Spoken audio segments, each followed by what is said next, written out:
I was the most feared man in London's underworld, until a woman standing 7 feet tall made me feel small. She didn't ask for permission. She looked me in the eye and told me she wanted me, with a passion no ordinary man could handle. But loving a goddess has a price paid in blood. My bosses call her a freak. My enemies want her dead. I traded my empire, my safety, and my name to stand beside her. Now it's us against the entire city. If that's true, I'm ready to fall forever. Would you have the courage to face the world for a miracle? This is our story. The rain in London never just falls, it claims the city. It washes over the jagged skyline, turning the glass towers into shimmering ghosts and the ancient stone alleys into dark, slick veins of history. On the evening of September 12th, 2023, the air was thick with the scent of wet pavement and expensive diesel. Julian sat in the back of a blacked-out sedan, his reflection in the window looking as cold and sharp as the blade tucked into his waistband. At 34 years old, Julian was a man who had mastered the art of being invisible while standing in plain sight. As a mid-level enforcer for one of the most storied families in the East End, his reputation was built on silence and efficiency. His suits were bespoke, tailored to hide the broadness of his shoulders and the slight bulge of his 9mm sidearm. But beneath the silk lining and the crisp white shirts, Julian felt a creeping, hollow numbness. He had all the money a man could need and a level of respect that kept the streets quiet when he walked. Yet his life felt like a movie he was watching in black and white. "We're here, Julian," the driver muttered, pulling up to a nondescript iron door in a narrow Soho lane. Julian stepped out into the drizzle. He didn't use an umbrella. He liked the way the cold water bit at his skin, a small reminder that he was still capable of feeling something. He adjusted his tie and entered the Gilded Cage, a private lounge where the city's most dangerous secrets were traded over glasses of 20-year-old scotch. The meeting was a formality, a territorial dispute over a shipment of high-end electronics. Julian navigated the room with practiced ease, nodding to familiar faces whose names he'd forgotten and ignoring the hungry glares of younger men looking to take his place. He settled into a leather booth at the far end of the room, his eyes scanning the crowd with the mechanical precision of a predator. Then, the air in the room seemed to shift. The heavy oak doors at the entrance swung open, and the usual low hum of conversation died a sudden, quiet death. Julian felt the hairs on the back of his neck stand up. He looked toward the doorway and saw her. She was a vision of power that defied the laws of the mundane world. Elena stood nearly 7 feet tall, her presence instantly making the vaulted ceilings of the lounge feel claustrophobic. She wasn't just tall, she was a masterpiece of athletic architecture. Her shoulders were broad and capped with dense functional muscle that rippled beneath the thin fabric of a black sports top. Her legs, long and powerful, looked as though they could crush stone, and her waist was narrow and defined, showing the hard lines of her core.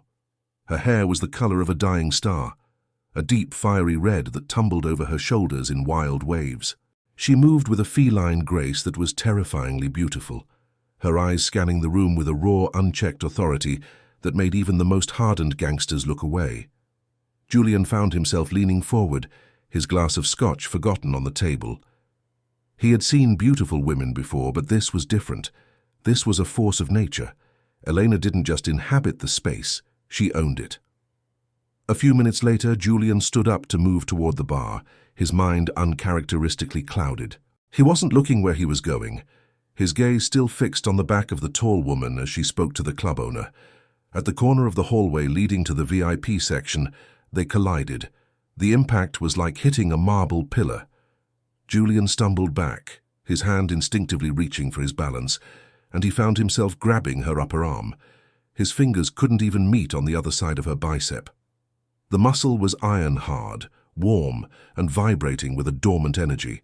The scent of her, something like vanilla, rain, and heat, rushed into his lungs, dizzying him. Elena turned, her height forcing Julian to crane his neck back to meet her gaze. Her eyes were a piercing, stormy green, and for a moment, the world outside the two of them ceased to exist. Julian's hand stayed on her arm, his thumb unintentionally brushing against the smooth, heated skin of her inner bicep. The contact was electric, a jolt of pure, unadulterated sensation that burned through his numbness. "Careful," she said, her voice a low, resonant cello hum that seemed to vibrate in Julian's chest. She didn't pull away. Instead, she leaned down slightly, her face inches from his. The sheer scale of her was overwhelming. She looked down at him not with pity, but with a predatory curiosity that made Julian's heart hammer against his ribs like a trapped bird. My apologies, Julian managed, his voice raspy. He was a man who never stumbled over his words, yet here he was, reduced to a stuttering schoolboy by the mere proximity of her. Her gaze drifted down to his hand, still gripping her arm, then back up to his eyes. A slow, knowing smile spread across her lips, a smile that promised both heaven and havoc. She straightened up, her head nearly touching the ornate chandelier above them, and the physical space she occupied seemed to expand. "So you have a firm grip, Julian," she whispered, her use of his name sending a fresh wave of heat through him. She had clearly done her research. Before he could respond, she stepped around him, her muscular hip brushing against his side. The contact was brief, but the weight of her body against his sent a thrill of desire through Julian so intense it felt like a physical blow. He stood there in the shadows of the hallway, his skin still tingling where they had touched, watching her walk away. He had spent his life in the dark, thinking he knew everything there was to know about power and control. But as he watched Elena disappear into the VIP lounge, Julian realized that he had just met the sun, and he was more than willing to be burned. The meeting he was supposed to attend suddenly felt insignificant. All that mattered was the heat of her skin and the challenge in her eyes. He didn't know who she was or what she wanted, but the hollow void inside him had been replaced by a singular driving obsession. Julian turned back toward the bar, his hand still feeling the phantom imprint of her muscle. He needed to know her. He needed to be in her orbit no matter the cost. As he reached for a fresh drink, he noticed a small folded piece of paper on the floor where they had stood. He picked it up, his fingers trembling slightly. On the inside, written in a bold, elegant hand, were the words, "Terrace, September 14th. Don't be late."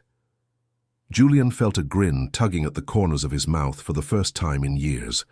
The game had changed, and the stakes were higher than any territory or shipment. He was no longer just an enforcer. He was a man on a mission, and the target was a woman who stood taller than the world itself. The 48 hours between the encounter at the Gilded Cage and the date on the note felt like a slow-motion descent into a fever dream. Julian tried to focus on his work, collecting outstanding debts in Whitechapel, overseeing the security of a high-end auction, but his mind was a broken record, playing back the vibration of Elena's voice and the iron-hard warmth of her arm beneath his palm. He felt like a man who had seen a ghost, or perhaps a god, and the mundane world now felt thin and tasteless. On the evening of September 14th, 2023, the London fog had rolled in thick and heavy, swallowing the streetlights and turning the city into a labyrinth of grey shadows. Julian arrived at the specified location, a secluded terrace atop an old Victorian building in Chelsea. The architecture was a testament to a forgotten era, with gargoyles peering down from the cornices and intricate wrought-iron railings that felt cold to the touch. He was early. He always was. It was a habit born of survival, knowing the exits, checking the corners. He stood at the edge of the terrace looking out over the Thames. The water was black and restless, reflecting the distant lights of the South Bank. Julian took a deep breath, the damp air filling his lungs, trying to steady the unfamiliar tremor in his hands. He was a gangster. He had looked into the barrels of guns without blinking. Why was he sweating now? The heavy glass door behind him creaked open. He didn't turn around immediately. He felt her before he heard her. The very air seemed to displace as she stepped out onto the terrace. The light from the interior spilled out, casting a long, imposing shadow that stretched across the stone floor and climbed up the wall beside him. "You came," she said. Julian turned. If she had looked impressive in the dim light of a lounge, she was breathtaking under the open sky. She was wearing a deep emerald silk dress that clung to every curve of her powerful frame. The fabric was thin, highlighting the massive, defined muscles of her thighs and the broad, sculpted strength of her back. She stood nearly 7 feet tall, and in the moonlight her skin looked like polished ivory. She didn't wear heels, she didn't need to, but she still loomed over him, a goddess carved from the very earth. I'm not in the habit of ignoring invitations from women who can break me in half, Julian replied, his voice steadier than he felt. Elena laughed, a rich, melodic sound that seemed to chase away the chill of the fog. She walked toward him, her stride long and confident. As she reached him, the difference in their scale was jarring. Julian was a tall man by most standards, but he had to tilt his head back significantly to meet her emerald eyes. She smelled of sandalwood and something primal, the scent of skin and heat. "I have no interest in breaking you, Julian," she whispered, stepping into his personal space. The sheer mass of her was intoxicating. "Unless, of course, that's what you want." She leaned against the railing beside him, her elbow resting higher than Julian's shoulder. "I know who you are. I know the life you lead, the grey ghost of the East End. You spend your days managing the darkness, making sure the gears of the city turn without anyone noticing the grease on your hands." "And who are you?" Julian asked, his gaze fixed on her profile. Her jawline was sharp enough to cut, her nose straight and noble. She looked like she belonged on an ancient coin. "A woman who is tired of being looked at as a spectacle," she said, her voice dropping an octave. "My father was a man of industry, a giant in his own right, until the world decided he was too big for his own good. I grew up in mansions and boardrooms, always the tallest person in the room, always the one people whispered about. I've spent my life being feared or objectified.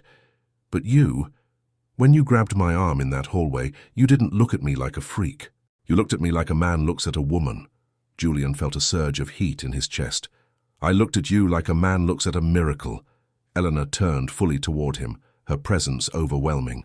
She reached out, her hand nearly the size of Julian's face, and traced the line of his jaw with a single calloused finger. The touch was light, but the intensity behind it was staggering. Julian felt his breath hitch.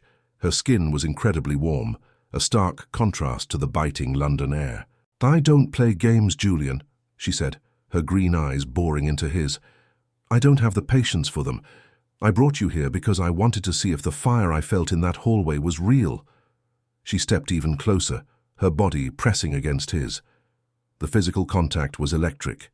Julian felt the softness of the silk and the terrifyingly hard muscle beneath it. Her breasts, firm and expansive, pressed against his chest, and his hands instinctively found the narrow curve of her waist. He could feel the heat radiating off her, a furnace of vitality that seemed to pull him in. "I want you," she said, her words a direct, heavy blow to his senses. "I want to feel your hands on me. I want to know if a man like you, a man who lives in the shadows, has enough light in him to handle a woman like me. I want passionate, unbridled sex with you, Julian. I want to feel the weight of your desire, and I want you to feel mine." Julian's heart was hammering so hard, he was sure she could feel it through his ribs. The directness of her proposition was shocking, yet it felt like the only natural conclusion to the tension that had been building since they first met. He looked up at her, seeing the raw, honest hunger in her eyes. She wasn't asking, she was claiming. "You have no idea what you're asking for," Julian whispered, his hands tightening on her waist. He felt the ripple of her core muscles beneath his fingers. "Don't I?" she challenged, a playful but dangerous spark in her eyes. She leaned down, her lips inches from his. "Then show me. Show me what the East End's most feared man does when he finally finds something worth fighting for." She didn't wait for an answer. She pressed her lips to his, and Julian felt the world dissolve. The kiss was deep, tasting of scotch and longing. Her mouth was warm and commanding, her tongue exploring his with a hunger that matched his own.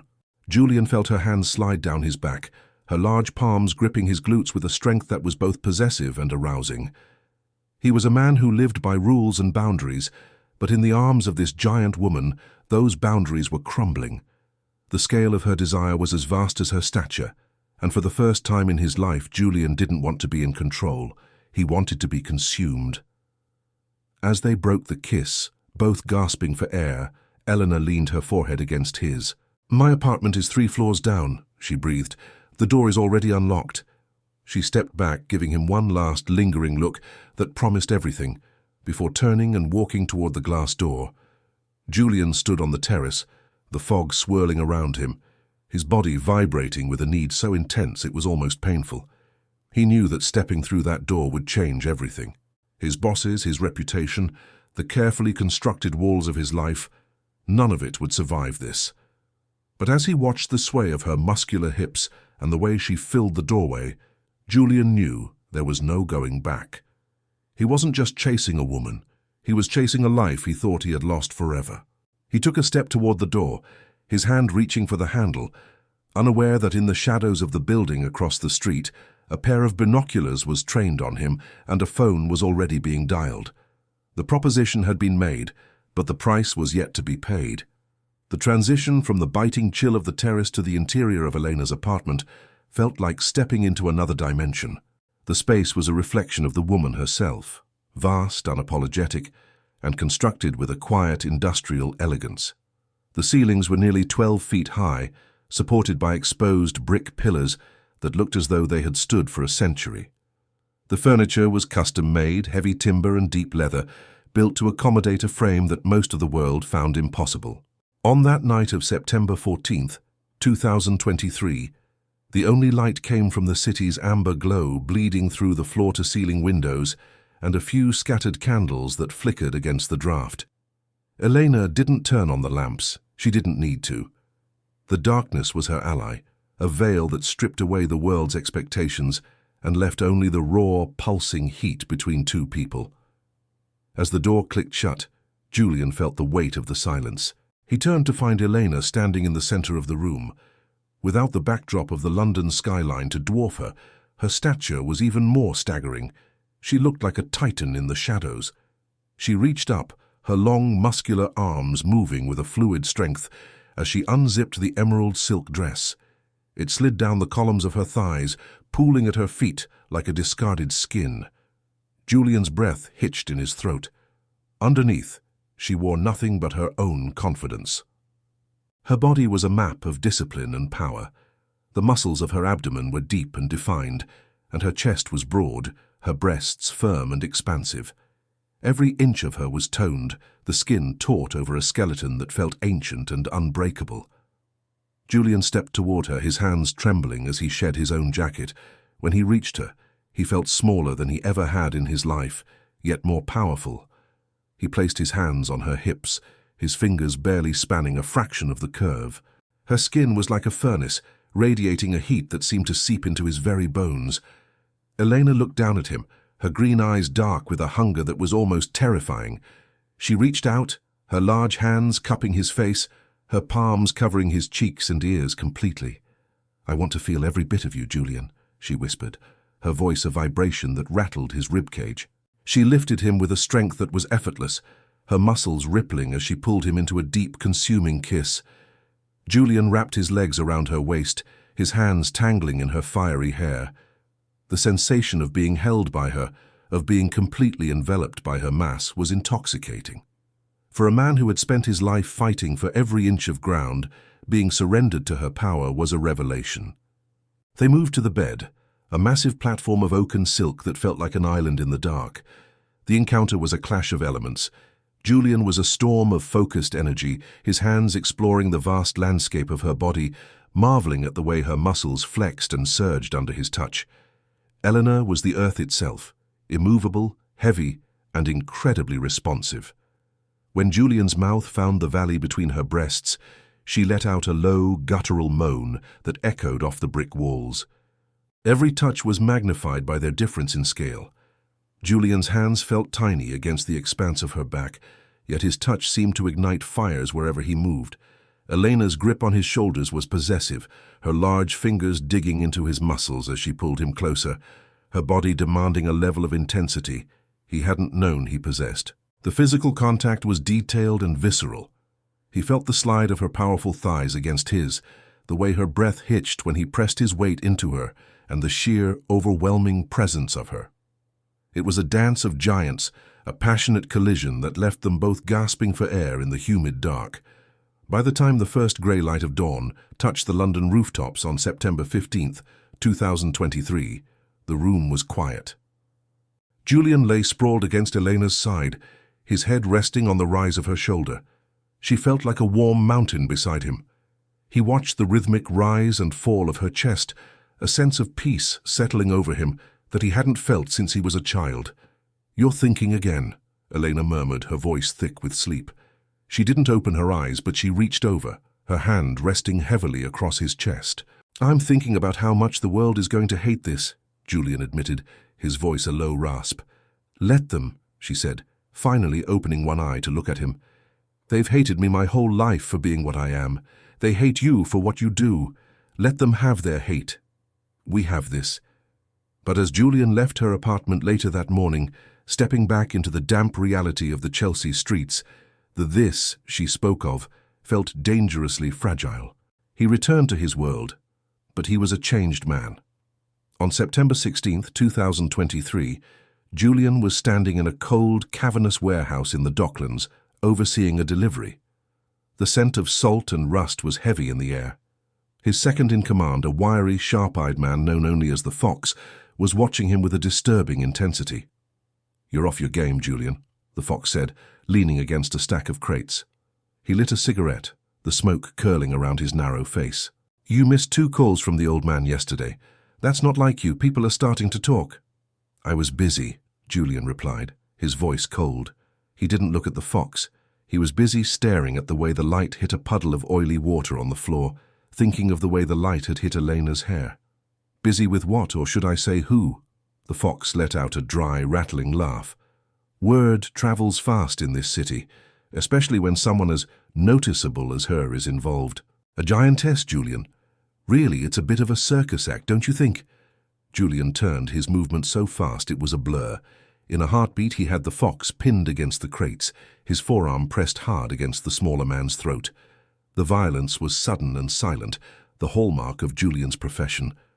"Watch your mouth," Julian hissed, his eyes burning with a dark, dangerous fire. "If I hear that word come out of your mouth again, you won't have a mouth to speak with." The Fox choked, his face turning a mottled purple, but his eyes remained mocking. "The bosses, they don't like distractions, Julian, especially not ones that make us look like a joke. You're the grey ghost. You're supposed to be a shadow, not a headline." Julian released him, his chest heaving. He realized with a jolt of ice in his gut that the Fox was right. Not about Elena being a joke, never that, but about the danger. The underworld lived on reputation and invisibility. By involving himself with a woman who couldn't help but draw every eye in the room, he had painted a target on both their backs.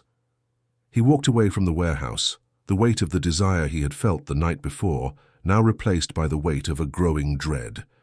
He looked up at the grey sky, the towers of the city feeling like a cage. He had found something worth more than all the territory in London, but he knew the men he worked for wouldn't see it that way. In the shadows of an alley across the street, a man in a nondescript coat clicked a camera shutter. The images would be on the old man's desk by nightfall. The secret was out, and the walls were already starting to close in. The air on the night of September 20th, 2023, was sharp enough to draw blood. A bitter wind whipped off the Thames, whistling through the stone arches of the Blackfriars Bridge.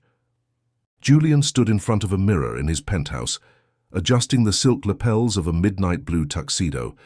He looked like a man of status, a pillar of the community, but his eyes reflected the weariness of a soldier who had spent too many nights in the trenches.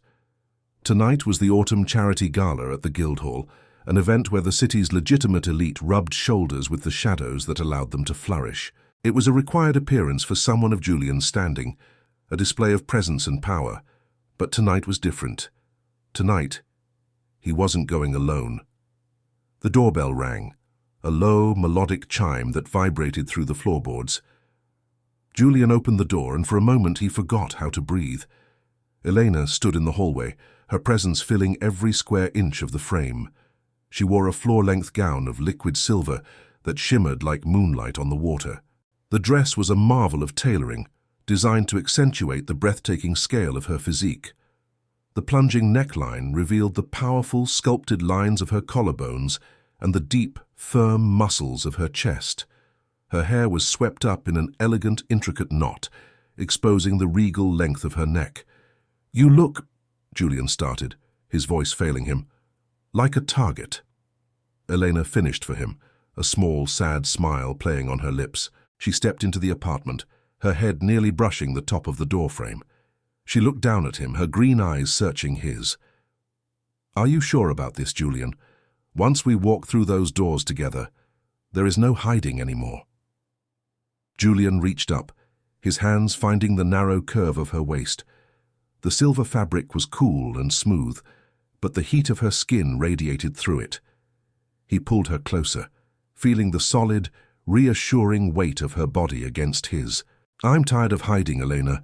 I want the world to see what I see." He leaned in, his lips finding the soft, sensitive skin just below her ear. He felt her breath hitch, her large hands coming up to rest on his shoulders, her fingers gripping the fabric of his tuxedo with a strength that was both possessive and desperate. The scent of her, expensive perfume mixed with the natural musky heat of her skin, was a drug he couldn't quit. For a few seconds, the danger outside didn't exist. There was only the pressure of her body and the silent promise of the night ahead. The Guildhall was a cathedral of wealth and ego. Crystal chandeliers cast a dazzling, fractured light over the hundreds of guests. As Julian and Elena entered, the effect was instantaneous. It was as if a vacuum had been turned on, sucking the air and the sound out of the room. Heads turned, whispers hissed like snakes in the grass, and the rhythm of the orchestra seemed to falter. Julian kept his hand firmly on the small of Elena's back, feeling the ripple of her muscles as she walked, with her head held high. She was a titan among mortals, her silver gown reflecting the light in a way that made her look celestial. But the underworld was not impressed by beauty. It was threatened by anything it could not control. They were halfway across the ballroom when they were intercepted. It wasn't the old man, but his son, Marcus, a man whose cruelty was matched only by his insecurity. He was flanked by the Fox and two other enforcers Julian recognized from the warehouse. "Julian, my most loyal shadow," Marcus said, his voice loud enough to carry. He held a glass of champagne, his eyes scanning Elena with a disgusting, clinical curiosity. "I heard you'd found a new hobby, but I didn't realize you'd gone into the security business. Tell me, does she double as your driver, or do you just use her to reach the top shelf?" A ripple of cruel laughter erupted from the surrounding circle.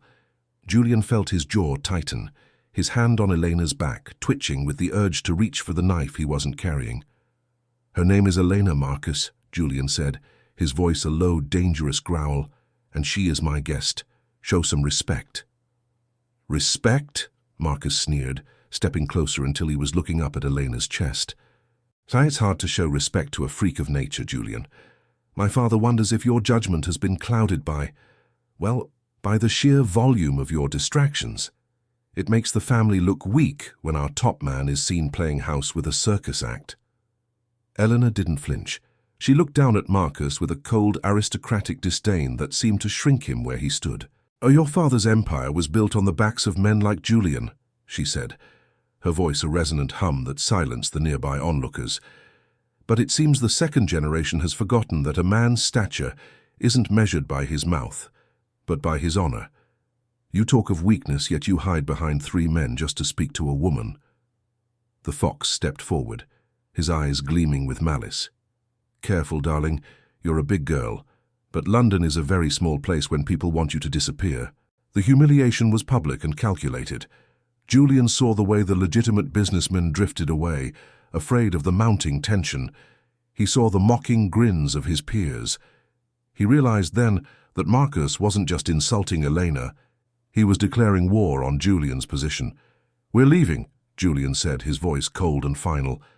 They walked out of the Guildhall into the freezing night, the silence between them heavy with the weight of the confrontation. They walked toward the river, the fog beginning to swallow the city again. "He was right about one thing," Eleanor said softly, her voice catching in the wind. They stopped by a stone bench overlooking the dark water. "I am a distraction. I'm a liability for a man in your world." "I don't care about the world," Julian replied, turning to face her. "I care about you." Eleanor looked out over the Thames, her profile sharp against the city lights. "My father was Thomas Sterling. Do you remember the name?" Julian froze. Thomas Sterling had been a giant of British industry in the late 90s, a man who had nearly monopolized the shipping lanes before a sudden, catastrophic legal collapse and a series of accidents destroyed his fortune and his life. He was a man who tried to do things the right way in a city that preferred the wrong way, Eleanor whispered. He lost everything because he refused to pay the people Marcus represents. I watched my family go from mansions in Mayfair to a 2-bedroom flat in Croydon in 6 months.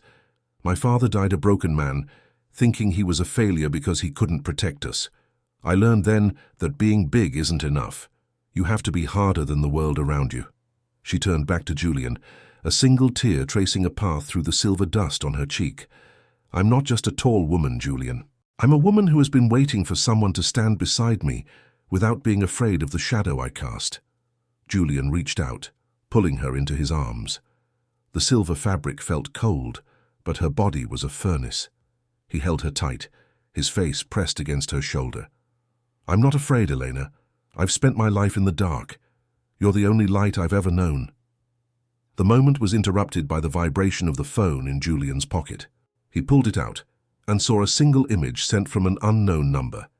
It was a photo of his penthouse door. Painted across the wood in dark, dripping red was a single, stylized fox head. His home had been marked. The protection of the family was gone. What is it? Eleanor asked, noticing the way the color drained from his face. Julian looked up at her, the reality of their situation crashing down. They're not waiting for me to choose anymore. They've made the choice for us. He looked back at the city, the towers now looking like the bars of a cage. The cracks in his armor were wide open, and the wolves were already at the door. The rain turned into a torrential downpour as they fled the Guildhall, the sky over London bruising into a deep, sickly purple. On the night of September 20th, 2023, Julian didn't take Elena back to his penthouse. He couldn't. The stylized fox head painted on his door was more than a threat. It was a death warrant. Instead, he drove his sedan with a frantic, calculated precision through the back streets of Bermondsey, heading toward a place he had kept off the books for 6 years, a rustic brick-walled loft tucked inside a former Victorian warehouse. Inside the loft, the air smelled of old timber, dust, and the sharp tang of copper from the exposed pipes. It was a cavernous space, but as Elena stepped inside, she seemed to pull the walls inward. She shed her silver gown, the ruined fabric falling to the floor like discarded armor. In the dim, amber light of a few emergency candles, she looked like a titan carved from the very shadows. Her muscular frame was a landscape of power, the deep, hard lines of her back rippling as she moved, her broad shoulders catching the flickering light. "Is this where we hide?" Elena asked, her voice low and steady despite the chaos of the night. She stood in the center of the room, her head nearly reaching the heavy oak rafters. "This is where we survive," Julian replied. He was at the window, peering through the slats of the wooden blinds. He had spent his entire life building a reputation, a fortress of fear and respect, and in one night, Marcus and the old man had burned it to the ground. He felt a cold, hollow ache in his chest, but every time he looked at Elena, the ache was replaced by a fierce, protective fire. He walked toward her, his footsteps echoing on the hardwood floor. He was still in his tuxedo, though the tie was gone, and his shirt was unbuttoned at the collar. When he reached her, the sheer scale of her presence felt like a physical weight. He looked up into her stormy green eyes, seeing the reflection of his own desperation. "I lost everything tonight, Elena," he whispered, his hands finding the firm, heated curve of her waist. "My standing, my crew, my safety. Everything I worked for is gone." Eleanor reached down, her large, powerful hands cupping his face. Her palms were warm, her fingers tracing the jagged scar along his hairline. "You didn't lose everything, Julian. You just cleared the room of things that didn't matter." She pulled him into her, her body a furnace of vitality. The intimacy that followed was different than before. It wasn't just desire, it was a desperate, grounding necessity. They fell onto the oversized leather sofa, the leather creaking under their combined weight. Julian felt the immense strength of her thighs as they locked around his waist, the hard, functional muscle of her calves pressing against his back.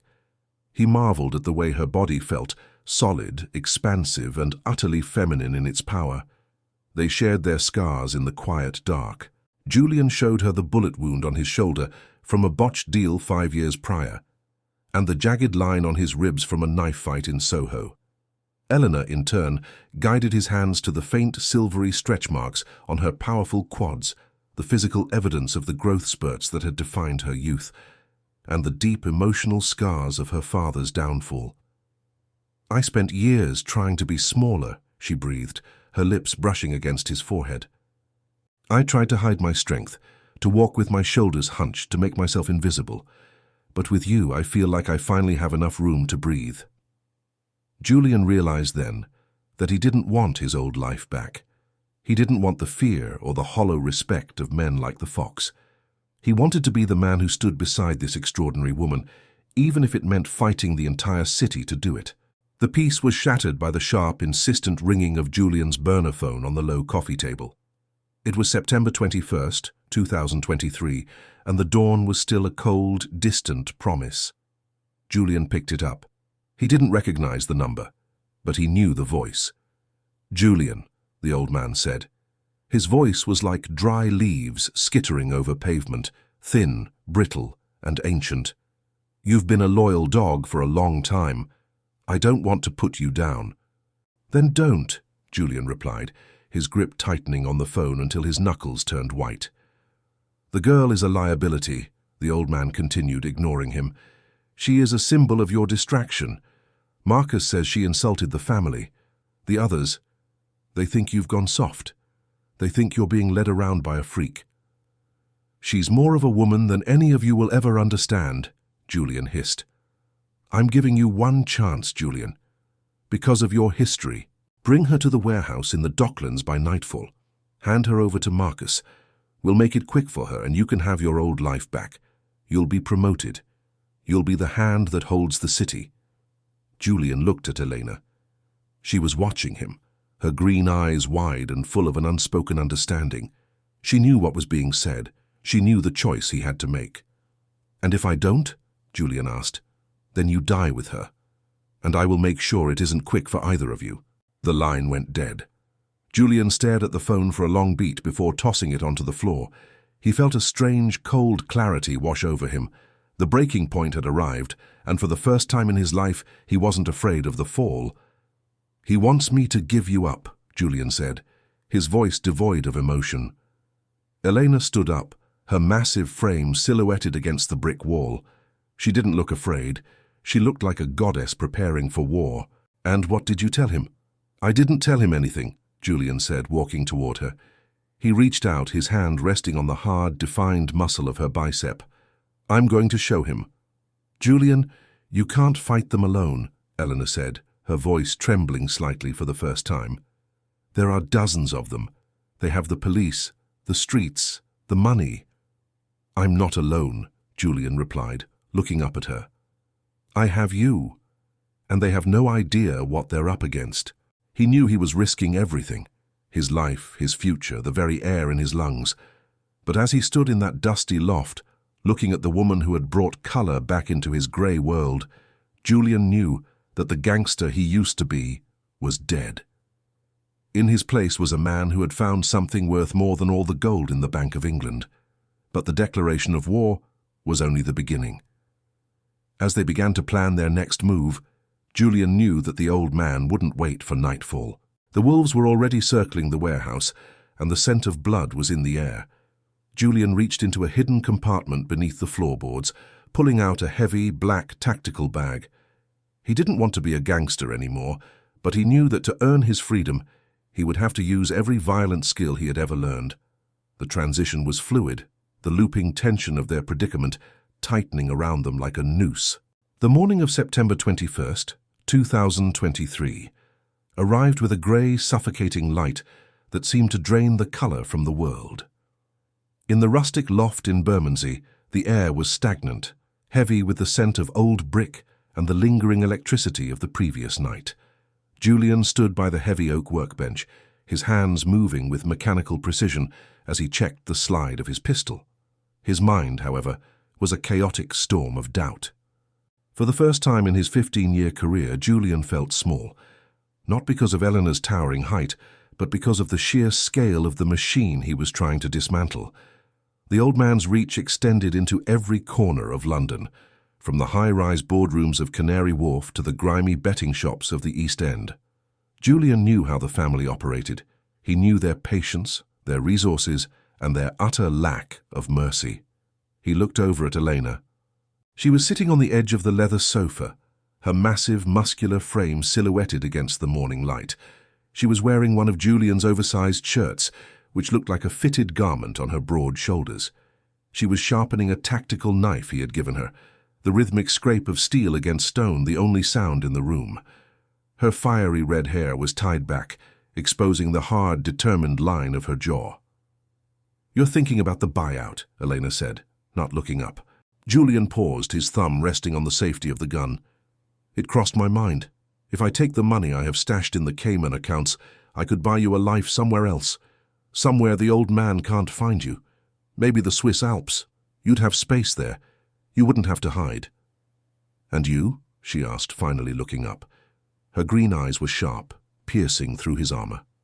"I'd stay," Julian said, his voice dropping to a low rasp. "I'd give them what they want. My life for yours. It's a fair trade in their world." Eleanor stood up, her presence instantly dominating the room. She walked toward him, her stride heavy and purposeful. When she reached him, she took the gun from his hand and set it on the workbench. She cupped his face in her large, warm palms, her fingers reaching back into his hair. "You still think you're too small for this, don't you?" she whispered. "You think because you don't stand 7 feet tall that you can't protect me. You think you're just a shadow that can be wiped away by a bigger light." "I'm a gangster, Elena," Julian replied, his hands finding the firm, heated curves of her waist. "I know how this ends. Men like me don't get happy endings. We get a shallow grave and a footnote in a police report." "Then stop being a gangster," she said, her voice a resonant hum that vibrated in his chest. "Be the man who looked at me and saw a miracle. That man is worth more than any empire." Despite her words, the doubt lingered. Julian needed perspective. He needed to speak to the only person who had ever successfully walked away from the family.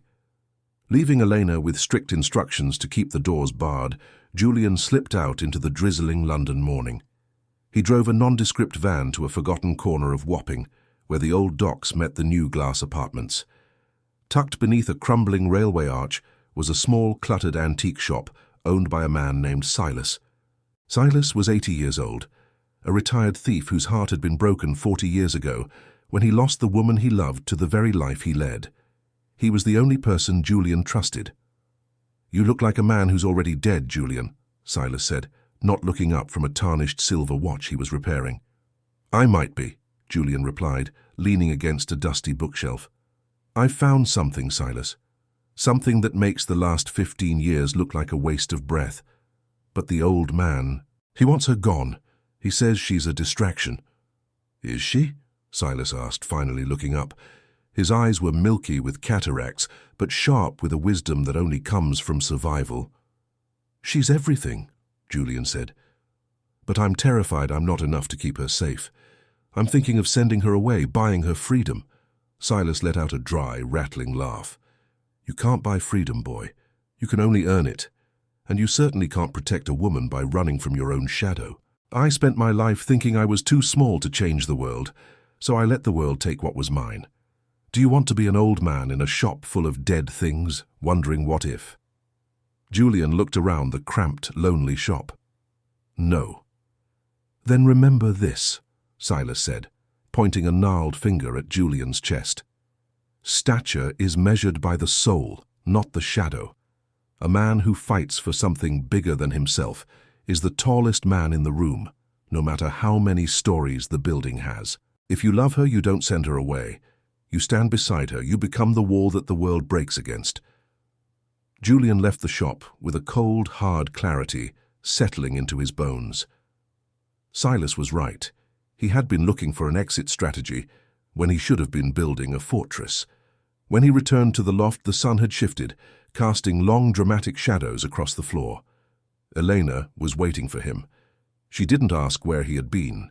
She simply walked to him and pulled him into a deep, possessive kiss. The intimacy that followed was a ritual of acceptance. They moved to the large, silk-covered bed, the afternoon light highlighting the magnificent terrain of Elena's body. Julian's hands explored the vast muscular landscape of her back and shoulders, feeling the raw power that lay dormant beneath her skin. He felt the weight of her hand on his chest, her palm covering his heart, a silent pact being sealed between them. The physical connection was intense and grounded. Julian felt the heat radiating from her, a furnace of resilience that fueled his own. He pressed his face against the firm, expansive muscle of her chest, listening to the steady, unbreakable rhythm of her heart. In the quiet of the loft, with the city of London muffled by the thick brick walls, Julian finally accepted his destiny. He wasn't going to take the buyout. He wasn't going to run. "We're not leaving, are we?" Elena whispered, her fingers tracing the line of his spine. "No," Julian replied, looking up at her. "We're staying. We're going to give them the meeting they asked for, but we're going to do it on our terms." "They'll bring everyone, Julian," she warned. "I know," Julian said, a dark, dangerous smile touching his lips. "And I want them to. I want the old man to see exactly what he's trying to destroy. I want him to see that his world is built on paper, and we are the fire." As the evening of September 21st, 2023 faded into a bruised, starless night, the transformation was complete. Julian was no longer a reluctant guardian. He was a man with a purpose. They spent the next few hours in a fever of preparation, Julian teaching Elena the basics of tactical movement, utilizing her incredible strength and reach to their advantage. They were a strange, formidable pair, the sharp, lethal shadow and the towering, muscular sun. As they packed the final tactical bag, Julian caught their reflection in a dusty mirror. For the first time, he didn't look like he was standing in her shadow. He looked like he was the foundation she stood upon. The transition to the final clash was beginning.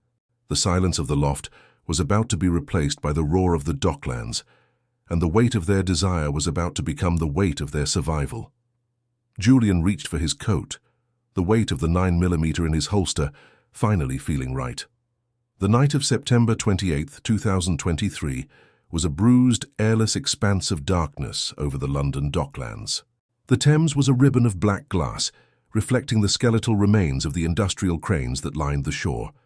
Julian drove a stolen, silver-grey sedan, his hands steady on the wheel, though his heart was a drum of cold fire. Beside him, Eleanor sat like a silent, towering monument. Her presence filled the cabin of the car, the heat from her muscular frame radiating through the narrow space.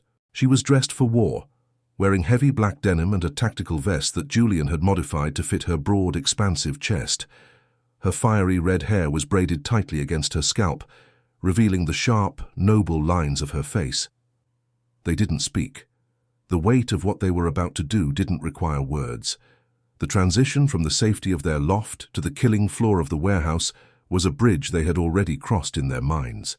"Remember," Julian said, his voice a low, gravelly rasp as he pulled the car into a gravel lot 200 yards from the warehouse. "They expect me to be alone, and they expect you to be a victim. We use that." Eleanor turned to him, her green eyes shimmering in the dashboard's dim light. She reached out, her large, powerful hand cupping the back of his neck. The strength in her fingers was a grounding force, a reminder of the physical reality of their bond. She pulled him toward her, and Julian felt the intoxicating pressure of her body against his. The kiss was brief, tasting of desperation and iron-willed resolve. "I am nobody's victim, Julian," she whispered, her voice vibrating against his lips. The warehouse was a cavern of rust and shadows, smelling of salt and ancient oil. As Julian stepped through the small side door, the silence was absolute, broken only by the distant, rhythmic clanking of a loose metal sheet in the wind. A single high-intensity worklight hung from the rafters, casting a harsh conical glow over the center of the floor. Standing in the light was Marcus, looking small and petulant in an expensive wool coat. Beside him stood the fox, his eyes darting like a trapped rodent, and 6 other enforcers Julian had known for a decade.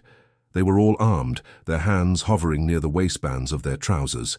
"The grey ghost finally shows his face," Marcus sneered, his voice echoing off the corrugated walls. "And look at you, no crew, no backup, just a man who traded his life for a freak in a dress."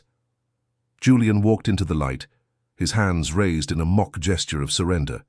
"I'm here, Marcus. Where's the old man?" My father doesn't attend executions, Marcus replied, his smile widening into something jagged and cruel. He's at home, waiting for the news that the trash has been taken out. But you forgot something, Julian. Where's the girl? The old man was very specific about the body count. She's exactly where she needs to be, Julian said. At that moment, the shadows at the far end of the warehouse seemed to coalesce. Elena stepped into the light, her massive silhouette stretching across the floor like a giant's shadow. The enforcers instinctively took a step back, the sheer scale of her presence hitting them like a physical blow. She stood nearly 7 feet tall, her muscular arms crossed over her chest, looking down at them with a terrifying predatory calm. Jesus, one of the men muttered, his hand trembling as he reached for his weapon. Don't, Julian warned, his voice like a whip. The moment a gun is drawn, this warehouse becomes a tomb. You think you have the numbers? You have men who work for a paycheck. I have a woman who fights for her life. Marcus let out a nervous, high-pitched laugh. Kill them. Kill them both. The Fox was the first to move, pulling a compact submachine gun from beneath his coat, but Julian had anticipated the move. He dived behind a stack of wooden crates, his own 9mm barking twice. The Fox cried out as a bullet shattered his shoulder, the weapon clattering to the floor. Then the storm broke. Elena didn't move like a normal woman. She moved like a landslide. She closed the distance to the nearest enforcer in 3 massive strides. The man tried to swing his pistol, but she caught his wrist in a grip that sounded like dry wood snapping. With a guttural roar of effort, she lifted the 200-pound man over her head and hurled him into a rack of steel pipes. The sound of the impact was sickening. The warehouse erupted into a chaotic symphony of gunfire and breaking glass. Julian moved through the shadows with lethal efficiency, his years of training guiding every shot, every movement. He was the scalpel, precise and cold. Elena was the hammer.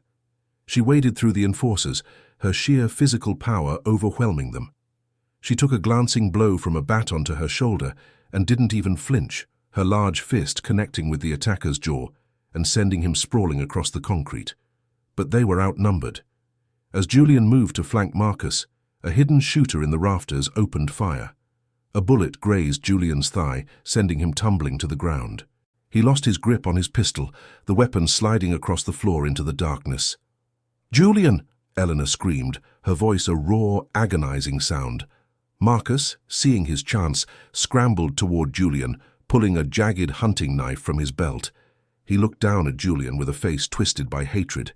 "You ruined everything for this, for her." He lunged, but he never reached his target. A massive hand clamped onto the back of his coat, and Marcus was yanked backward with such force his feet left the ground. Eleanor stood over him, her chest heaving, her face smudged with soot and blood. She looked like a vengeful goddess of the ancient world. She didn't kill him. Instead, she pinned him against a brick pillar, her forearm pressed against his throat with a weight that made his eyes bulge. "Look at me," she hissed, her voice a low, terrifying hum. Julian scrambled to his feet, limping heavily. He reached into his tactical vest and pulled out a small digital recording device. He held it up for Marcus to see. "The whole conversation, Marcus," Julian said, his voice cold and final. "Every word about the police bribes, the hits you ordered behind your father's back, the way you've been skimming from the family accounts to pay off your gambling debts in Macau. I've been recording since the moment I walked in. It's already being uploaded to a secure server. If anything happens to us, the old man gets a copy, and we both know what he does to traitors." Marcus gasped for air, his face turning a dark, mottled purple. The realization of his failure washed over him, leaving him hollow. He had tried to play the giant, but he was nothing more than a child playing with fire. "Tell your men to stand down," Julian commanded. Marcus made a weak gesture, and the remaining enforcers, seeing their leader defeated and the terrifying woman standing over him, lowered their weapons. The silence returned to the warehouse, heavier and more profound than before. Julian walked over to Elena. He reached out, his hand resting on the hard, trembling muscle of her arm. He felt the heat of her battle fury beginning to cool. She looked down at him, her green eyes softening, and for a moment the violence of the night faded away. "We're done here," Julian said. He looked at Marcus one last time. a broken man pinned by a woman he had called a freak. Julian had lost his status, his money, and his place in the city he had helped build. He was no longer the grey ghost. He was a man with a wounded leg and a recording that was his only insurance policy. But as he walked out of the warehouse into the cool night air, leaning on the broad, solid shoulder of the woman who had saved him, Julian felt a sense of victory that no territory could ever provide. They had faced the concrete jungle and come out on the other side. The transition to their final chapter was beginning.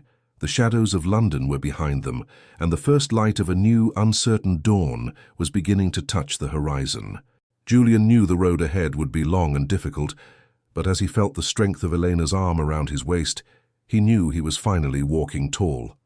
London, in early October, is a city of transitions. The vibrant greens of summer had surrendered to a palette of burnt orange, deep gold and crimson, the falling leaves dancing in the crisp, salt-tinged breeze. On the morning of October 5th, 2023, the sun broke through the grey cloud cover, casting long, dramatic shadows across the winding paths of a quiet park on the edge of the city. Julian walked slowly, the rhythmic tap of his cane against the pavement, a reminder of the night in the docklands. The bullet graze had left him with a permanent limp, a physical mark of the day he chose a woman over an empire. He was no longer the grey ghost. To the world he once ruled, he was a dead man, a ghost in a different sense. The recording of Marcus's betrayals had served its purpose. The old man had gone silent, retreating into the shadows to deal with his own treacherous blood. Julian was free, but the price had been his status, his wealth, and the only identity he had ever known. He stopped near an ancient oak tree, its branches reaching out like gnarled fingers. He looked up as Elena approached him. She had been across the grass, watching a group of children playing, her towering presence drawing curious but no longer fearful glances. She stood nearly 7 feet tall, a magnificent, muscular force of nature, dressed in a simple, form-fitting sweater and dark trousers that highlighted the incredible strength of her legs. When she reached him, the world seemed to align. She didn't say a word, simply placing her large, powerful hand on his shoulder. The heat of her palm seeped through his coat, a grounding force that silenced the lingering echoes of the warehouse. "You're staring again," Elena murmured, her voice a low, resonant hum that Julian felt in the marrow of his bones. "I'm just admiring the view," Julian replied, looking up at her. Her fiery red hair was loose today, catching the autumn light and glowing like a banked fire. "I was thinking about the first time I saw you. I thought you were a miracle. I didn't realize you were also my salvation." Elena leaned down, her face inches from his. The scent of her, rain, vanilla, and the warm, healthy musk of her skin filled his senses. "We saved each other, Julian. You gave me a reason to stop hiding. You looked at me and saw a woman, not a spectacle. That's a miracle in itself." They walked together toward the small brick cottage they had rented under assumed names. It was a modest place, far from the penthouses and luxury sedans of Julian's past, but it had high ceilings and a reinforced bed, and it felt more like home than any palace he had ever occupied. As they entered the cottage, the transition from the public eye to their private sanctuary was seamless. Julian set his cane aside, and Elena pulled him into her arms. The physical reality of their connection remained as intense as the first night. He felt the massive, functional muscles of her back and shoulders as she embraced him, the solid weight of her frame a testament to her resilience. They moved to the living room, where a fire was already crackling in the hearth. Julian sat on the oversized sofa, and Elena settled beside him, her long, muscular legs tangling with his. She rested her head on his shoulder, a gesture of vulnerability that always moved him. Julian reached out, his hand tracing the hard, defined lines of her abdomen through the soft wool of her sweater. He felt the ripple of her core, the strength that had thrown men across warehouses now relaxed and peaceful in his touch. The sensuality between them was no longer a desperate fire, it was a deep, simmering heat. Julian leaned over, his lips finding the sensitive pulse point at the base of her throat. He felt her breath hitch, her large hands coming up to cup his face, her palms covering his cheeks with a possessive warmth. The contact was visceral and detailed. He felt the slide of her skin against his, the way her powerful body vibrated with a low, contented purr as he kissed the hollow of her neck. "What happens now?" Elena whispered, her fingers tracing the jagged scar on his temple. "Now, we live," Julian said, looking into her stormy green eyes. "I don't have a crew to lead or a territory to defend. I'm just a man with a limp and a very tall, very beautiful woman who keeps me from falling over. I think I can handle that." Elena laughed, the sound rich and full, filling the small room with a music that Julian had once thought impossible. "You're not just a man, Julian. You're the man who stood his ground when the whole world told him to run. That makes you the tallest person I've ever met." As the evening of October 5th, 2023 faded into a quiet, star-studded night, Julian looked out the window at the dark silhouette of the city in the distance. He didn't miss the power or the fear he used to command. He realized that true stature wasn't measured by how many people bowed to you, but by the depth of the roots you planted in the heart of someone else. He had lost his empire, but he had found his soul. He had traded the cold, grey shadows of the East End for the vibrant, muscular light of the woman beside him. His journey had taught him that resilience isn't just about surviving the storm. It's about having the courage to change your shape to fit the new world the storm leaves behind. Julian turned away from the window, back to the warmth of the fire and the woman who was his world. He wasn't the grey ghost anymore. He was Julian, and for the first time in his 34 years, he was exactly where he was meant to be. The shadows of London were long, but the light in the cottage was stronger. They had faced the concrete jungle, the betrayals, and the weight of their own fears, and they had emerged not just survivors but architects of a new life.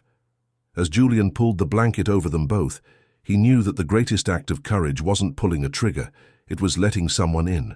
And as he fell asleep to the steady, powerful rhythm of Elena's heart, he knew that his new stature was the only one that truly mattered.